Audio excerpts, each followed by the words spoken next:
What up, people? Push a Ball Black here with Push a Ball Black Sports.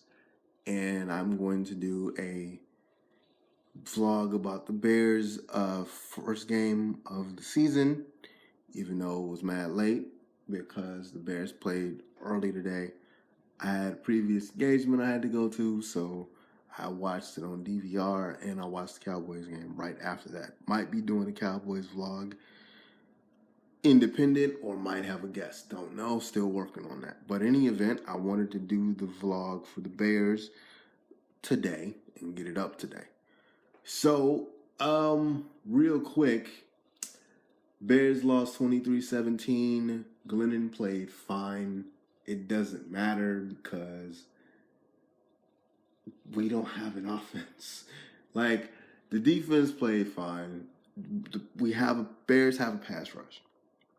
Bears have a developing secondary, which you can, like I said in the preseason, you can throw up the middle on them if there's time and the quarterback can release the ball. After the quarterback can withstand the rush and release the ball, you can throw all day on the Bears. The secondary is developing. We do have talent on the secondary, but there were a couple of big miss assignments, and Hopper, the tight end from Atlanta, got 2 big receptions and 128 yards, and that 88-yard touchdown killed us. And Sanu and Jones had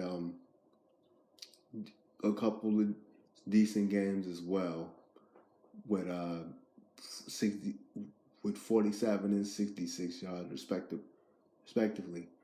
And Bears defensively, they're fine. I mean, they didn't offensively, they're okay. Defensively, they're fine. They didn't get blown out the water, but the issue with the Bears is Bears don't have an offense. Mike Glennon played fine. Howard is good. Howard did basically what Howard does. Howard is a power back, puts through the line, got 52 yards, got a touchdown. Tariq Cohen is the best offensive threat the Bears have. Tariq Cohen had 66 rushing yards, and he had 47 receiving yards, and he had 1 touchdown. And if that's your offense, and I love Tariq Cohen, and I think he's going to be awesome, but there were a couple of hits where he got lit up a couple times, and he got back up, and he was good.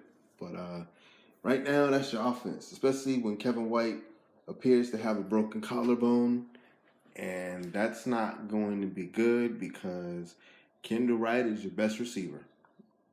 And Kendall Wright and Zach Miller is your best receiver. And Zach Miller is also injury prone. But yeah, he's your best receiving threat next to Cohen. And they're going to use Cohen a lot because he's so elusive and he can run and he can get away. So, and considering that Cohen is your best offensive option, I question why he wasn't out there for most of the last series, especially considering Atlanta has a pass rush and Glennon can't move. See, here's the thing with the quarterback situation. Mr. Trubisky, it moved up from third string to backup. Mike Glennon can't move. And see, here's the issue, because there's an argument that Chicago keeps having where he's not ready. He's not ready. Well, the fact that he moved up from the third string QB to the number 2 QB, as soon as Glennon gets popped right, because the offensive line is okay, but because if he's protected, Mike Glennon could put up decent numbers. He had 213 yards today, 26 to 40. He wasn't bad, but he got sacked 4 times, including the last play of the game. And anybody with a pass rush, and uh, they have a very tough schedule the first 4 games of the season. You might as well this is my argument for putting Mr. Trubisky in now. Mr. Trubisky can move a little bit. And I think if with with the offense the way it is, and they don't really have a dynamic playmaker with the exception of Cohen. Now, with Kevin White and Kevin White wasn't really, Kevin White wasn't targeted anyway that much because Mike Glennon's favorite target was, and I can't, I'm trying to blank of the guy, Cameron Meredith. Mike Glennon's favorite target was Meredith, and he's hurt for the season. Kevin White wasn't targeted during the preseason. He was only targeted twice today, and he appears to have broken his collarbone. So the next person, the receiving target, if we go by today, is probably going to be Cohen, Wright, and Bellamy. Like, watch for Josh Bellamy to emerge here a little bit. And that's not saying much because Bellamy couldn't really catch last year. We had a bunch of receivers last year. Bears had a bunch of receivers last year that couldn't catch. Now, the quarterback situation was kind of blah, and it might be a little better because Glennon doesn't throw picks, and Trubisky doesn't, if he has to play, he doesn't really throw picks either. So the quarterback situation may be a little better, but there's nobody there that is electric. And Josh Howard, I don't want to see him trying to do screens because he doesn't catch well. He's not a good pass catcher. He's better than last year, but he's still not good. Cohen's the best receiver out the backfield, which is weird that he wasn't in the game last series until fourth down. Like, I know he's 5'6" and he's 189 pounds or whatever, but and I really don't want them to overuse him, but he can do so much offensively, and this offense is just gone. Like, there's nothing here, like. Bellamy could emerge into something. Zach Miller, if he stays healthy, is fine. I don't believe Adam Shaheen played at all. But, yeah, man. Bears did fine because of their defense, and they didn't get blown out the water because the quarterback play wasn't stupid. And the coaching decision, for the most part, wasn't bad until the last series when your best offensive weapon wasn't there for the first 3 downs. It was noticeable in the game. They mentioned it in the game. The commentators mentioned in the game, why is Tariq Cohen not in there? So what's going to end up happening is he's going to have to be not necessarily like the feature back in a classic sense where he's going to be ground and pound your main workhorse back, but he has to be on the field the majority of the snaps because no one else can do anything. And especially if you're going to keep Glennon in there that can't move, it's going to be a lot of check downs. It's going to be a lot of like short passes. I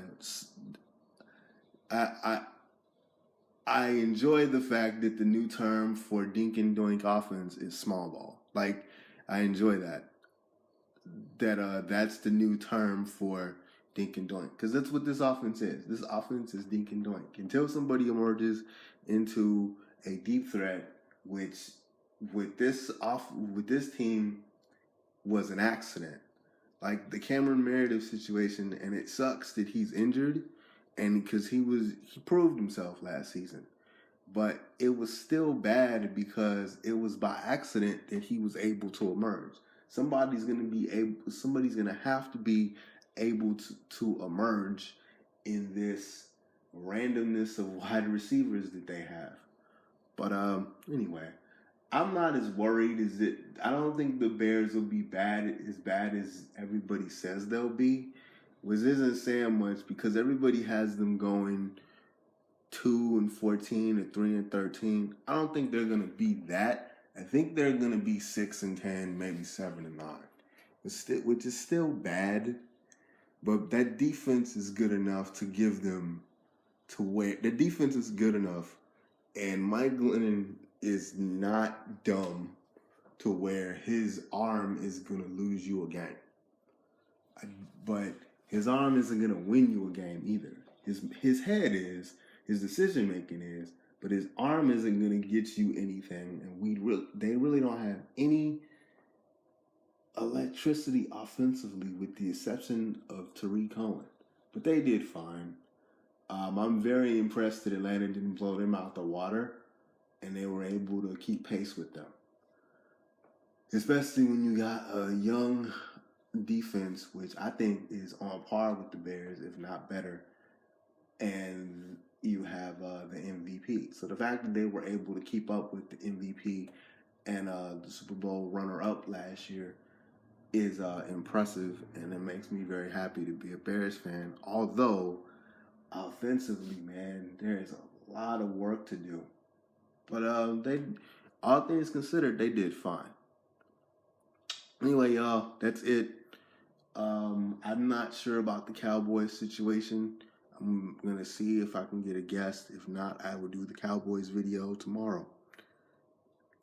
I might just do an NFL video tomorrow, just about the rest of the league and stuff. But I wanted to do the Bears stuff now and put that out there. Anyway, Push a While Black out later.